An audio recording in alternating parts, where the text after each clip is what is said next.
Hi guys, it's Kelly with Beach Pilates and Wellness and Kelly Roberts Wellness. I wanted to do a little video. I thought about when I'm hurting, the things might be helping. I know if you guys have been following along, you all know that I am living with EDS and I tend to have all these crazy things that happen with me that leave me in pain often, and as much Pilates as I do and the way I eat and take care of myself, sometimes my body just still says it doesn't care and it just gives up and out on me anyways. So last Sunday, all it took was for me to, bend over and pick up a little box that hardly had anything in it, and SI joint completely blew. So I haven't had as much pain in a long time. It took me probably 5 days just to actually stop being in tears and functioning. And as someone that's always helping other people with pain, and I'm a mover, I don't tend to sit well, I had to find a way to try to make myself move when my body was like, it doesn't want to, and being in so much pain. So I thought being able to give you guys a video of what I kind of do every day when I can get myself, because the first couple of days it was in so much misery that I couldn't really do too much, but I had to get on the floor to at least try to get a little bit of movement. So right now I'm at about day 10 or 11, and it's like some days are good and then some days are bad. It's kind of like, this push and pull, and you're kind of frustrated with your body. So I know how you guys are feeling. So I just thought it might be more informational, and you can kind of see what I do when I actually have an injury going on and a flare up, if you want to call it that way. But you all know I have a wing scapula, a rib that dislocates or subluxes all the time. My SI joint constantly is pulled and out, rotation in the pelvis, knee pain, you name it. I'm there with you guys. But so this is pretty much for SI joint again, instability, pelvis rotation, lower back pain, sciatica, all these things that cause from that lower back is usually because our cores are not strong, or maybe we've let it go, or we're not engaged enough, or maybe we put on a couple extra pounds, and you kind of lose your strength in your core and everything, and then it tends to set all that off. Or, like I did, packed and unpacked a house, unpacked and repacked a car, and then drove 10 hours, and that was enough for it to be so tight, and all I had to do was just bend over, pick something up, and didn't do Pilates for 3 days because I was doing all those things. And then body said, okay, we're just gonna put you on the floor. So these are a couple of things that I do to try to get some movement. Like I said, you're gonna judge your pain levels by what you can tolerate, what you can't do, but if you just want a little bit of movement and you're really hurting, you need something to try to get you some kind of a little bit of relief if it's tightening up. These are some of the things you can do. So the first thing is just to sit, if you can, comfortably on your sits bones. And if I turn sideways, you might be able to see a little bit better. So you're gonna kind of round, like you're gonna hug a tree. So if you can see how I'm hollowing out my belly, like you're really scooping. If you stuck a beach ball right there, it would be hollowed out. And then you're gonna push through, like if you were doing breaststroke, to push you through the water and pull back. So tuck your head, pull your pubic bone towards your nose, and that C curve, remember you're kind of tucking your tailbone. And then reach through. So sometimes this doesn't feel good on that rounding and pulling back. Usually right now, when I have any SI joint blows like I just did, it's that pelvic curl or that tucking under that bothers me. I can go into extension without a problem. So like Cobra doesn't usually bother me. So this is the movement that gets really tight, but that's where I'm trying to get the movement. So if you cannot get to this point this deep, I was working on it a little bit before because I was hurting so bad, but you can always go halfway to where you can kind of feel. So just me doing that part right now, I can feel the pull where it's trying to stretch that SI joint and then lift. So again, you're just gonna have to find your range of motion, but these are just a couple of things that I do every day if I'm in serious agony. So 10's the magic number, and then if you can't do 10, then just do what you feel comfortable to try to get a little bit of movement. Then you're gonna do kind of like a pelvis circle. So you kind of start forward. So it's kind of giving you that extension, rock back, and then again, kind of like you're deep curling around a beach ball to come back up and lift your collarbone through. So it's kind of like what we just did, except now you're adding that circle rotation to pull, and if you put your hands by your sides or on your knees, it'll usually give you a little bit of support to kind of pull around. So again, range of motion where you feel comfortable. And like I said, I got on the floor about 5 minutes before I did this video so that I could get to be able to show you a little bit more full range. And then you're gonna go the other way. So C curve back. So usually I feel a lot better after this, but I taught 3 classes yesterday, and that's probably what set me back again. So you're gonna lift through and then pull back and deepen. So remember your belly button to the spine. So my SI just popped again just from that little circle, and then already relieved some of that pain. So I probably was a little out and rotated again. So sometimes just that little bit of movement gives you that release. So usually just go, 3 or 4 times, maybe 5 to one side, and then reverse it. All right, you're gonna bring yourself to the floor, and I always start my classes in pelvic tilts. So these are always a good one to start with. You're just gonna tuck your tailbone back. So remember, this usually hurts. So me tucking right now, I'm getting the pull on the left side, but it's not pain. So I know I can go back this far. It's just stretch and then push back so that your tailbone is heavy. So remember, if you had a hot cup of coffee sitting on your bladder, you're gonna pull back. So since I've had this little bit of, this bigger injury, I should say, it's not a little one, but this big injury, I haven't been able to engage my core as well. So I can tell within 10 days, it's still not activating very well. So I kind of have, sometimes if you use your fingers to kind of push your belly button towards your spine, or you keep your fingers engaged into your transverse muscle, which is your pelvic floor, you can activate a little bit more. A prop in between your thighs or right at your knees will help you keep your inner thighs connected, and that again connects to your pelvic floor. So all that extra is gonna help you. So remember, when we do these, if you watch any of the other videos, you don't wanna fire from your glutes. You wanna tuck back from your pelvic floor. So zip up a pair of jeans that don't fit. So again, like I said, it's been about 10 days and I haven't been actually able to engage my big injury. I haven't been able to engage my core as well. So I can tell within 10 days, it's still not activating very well. So I kind of have, sometimes if you use your fingers to kind of push your belly button towards your spine, or you keep your fingers engaged into your transverse muscle, which is your pelvic floor, you can activate a little bit more. A prop in between your thighs or right at your knees will help you keep your inner thighs connected, and that again connects to your pelvic floor. So all that extra is gonna help you. So remember, when we do these, if you watch any of the other videos, you don't wanna fire from your glutes. You wanna tuck back from your pelvic floor. So zip up a pair of jeans that don't fit. So again, like I said, it's been about 10 days and I haven't been actually able to engage my core very well, and that's because of the pain from the lower back of the SI joint. So this will help kind of pull up and engage. So again, like I said, 10's a magic number, but don't feel like you have to go there if it doesn't feel good. Everything should feel good. All right, then you're gonna do a pelvic curl.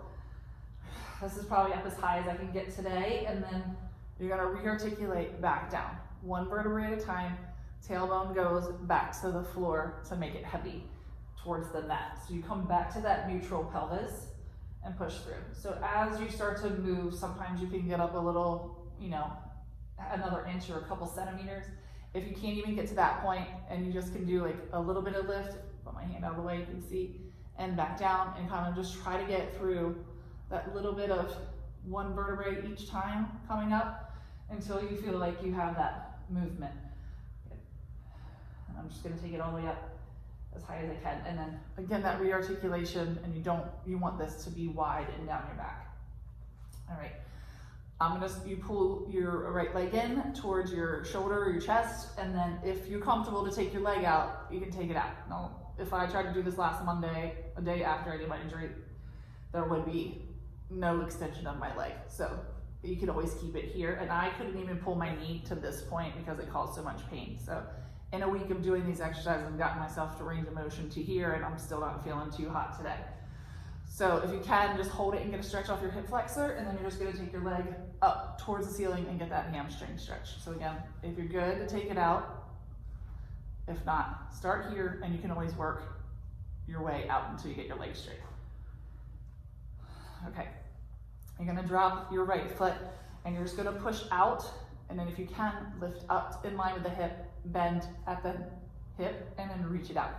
So lift, bend, and out. So again, it just depends on how you're feeling, where you can go range of motion. If that works and you're okay, and then you're also gonna reverse. So maybe do 5 one way, 5 the other. Don't go to 10, so 10 max on both, just so you can start to find the range of motion. But remember, it's gonna come from your alignment. So you don't wanna pull your knee back because you changed your pelvis, if you can tell the difference. So this has to stay set and abs engaged. All right, I'm gonna switch to the other side. So remember, pull in, hip flexor stretch. If you're tight in that lower back, you're probably gonna feel a pull right at your SI or right at the outer hip. Extend the leg to the level that you feel comfortable and give yourself that stretch.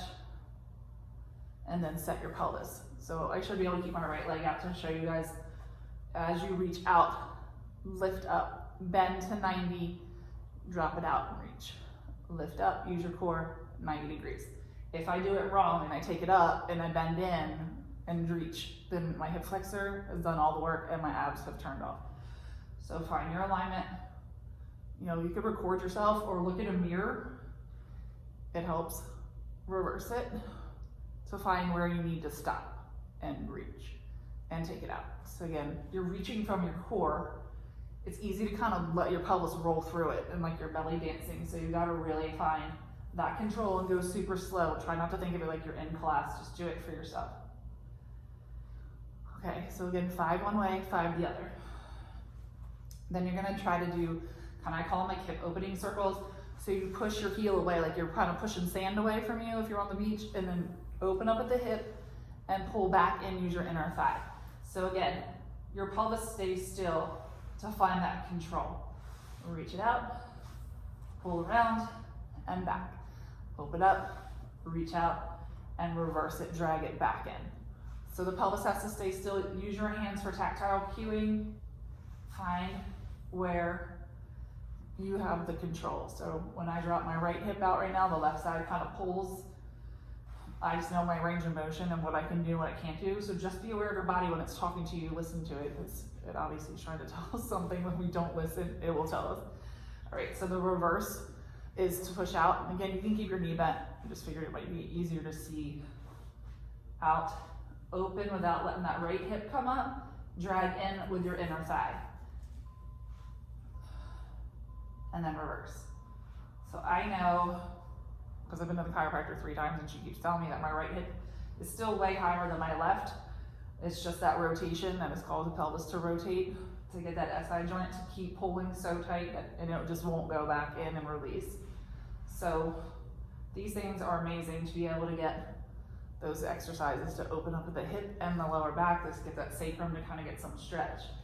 Okay, and you're just gonna pull your knees in if you're comfortable to pull in. So right now it's really tight for me to pull, but I feel like it's giving it a stretch and that's what it needs instead of it like seizing up.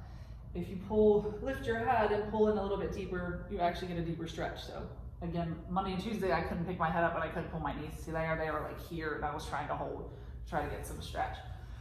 So go safely, drop your knees to one side. All right, Cobra is always a good one. If you can get yourself up that high.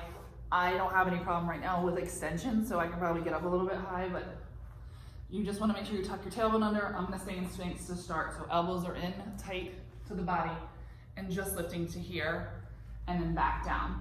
So draw the shoulders down to push, get that length and back. Remember the pelvis should be tucked under. So pubic bone pushes to the floor. I know some people have said like if your pubic bone hurts a lot, it tends to bruise easily, especially if you're bony, which we normally are if we have EDS, you can always put an extra mat or maybe a little towel, but you don't want to change too much of your neutral pelvis. So your head comes up and lifts. So right now that stretch feels good. Sometimes when you have an injury like that though, the extension doesn't feel that good. So I can get myself up a little bit more. Like I said on last week, I couldn't even get on the floor. So if you can't even get on the floor because you're hurting so bad, you can do a lot of this in your bed. Just go slow because bed obviously is not as firm and stable as the floor. So I'm gonna do one more. Okay, and then to the mat, and then you're just gonna shift back into child's pose. And I couldn't do this either. I couldn't even sit anywhere close because it was so tight and pulling. So right now this is a pretty good range of motion for me, but I can feel all right here pulling pretty tight. So the more you walk your knees out and the deeper you can sit back on your hip, the more your sacrum opens up and it gives that space in between that SI joint to get some room so it's not compressing together. And then you can also pull your knees to one side and kind of just walk your hands away from you, sit deep on that hip. It'll give it a little stretch if you want.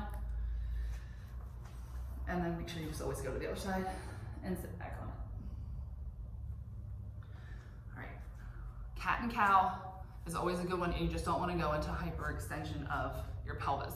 So you're gonna scoop your abs and really push through your palms to push into the upper thoracic spine. So up here it's getting a big stretch, and my pubic bone is coming forward. And when I come back, I'm only halfway, so I flatten the spine. So watch if I shrug and try to get up. I can't get up as high to get that rounding. So draw your lats, scoop it around, drop your head to look at your belly button and see the difference of how high up I can get, and then same. So right now, tucking the tailbone right to there starts to give me that stretch or that little bit of extension or that flexion of that pulling. Again, I couldn't do this the other day. I couldn't do any cat and cows. I couldn't do any pelvic tilts. So I'm just trying to lay on the floor and do a little bit of like hip opening stuff, started to get it to move. So if any of these exercises helped, you just have to judge again, day by day. So another one is to tilt and kind of sit back on your hips. And again, it opens up that side, almost like you're gonna go back into cat stretch. And again, sometimes 2 exercises will do a huge amount. So don't feel like you can get to 10 until you're starting to feel better. But I just thought this might be a little bit more informational when I'm hurting. And it probably looks like I'm moving pretty good, but this is not a pretty good range of motion for me. Okay.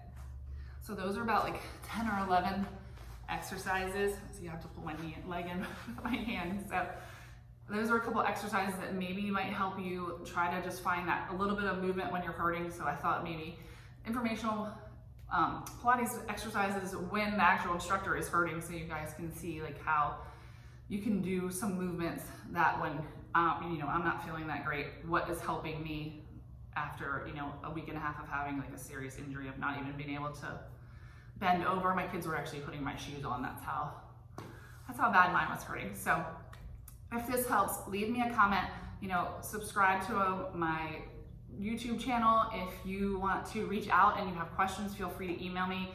You can email me at kelly@kellyrobertswellness.com. I've been doing privates and streaming with people all over the world. So if you have EDS and you really want somebody to kind of focus on what you need to focus on your injuries or where you're having your pain and your tightness, I've been doing that, and we just record the video and then I email it to you and you can work on that. And then people always come back after a couple months and say, well, they've mastered that exercise or that video, and then they want to move on to a couple more videos so that they can continue to move and keep that process going of Pilates. It becomes a lifestyle, so it's something you have to do every day. So like I said, my 3 days off of even still moving and not just sitting around was enough for me to end up with an injury that's now sent me back 2 weeks. So I hope that helps. Leave a comment or ask questions if you need it, and I hope everybody's starting to feel better. I'm with you. I'll see you soon.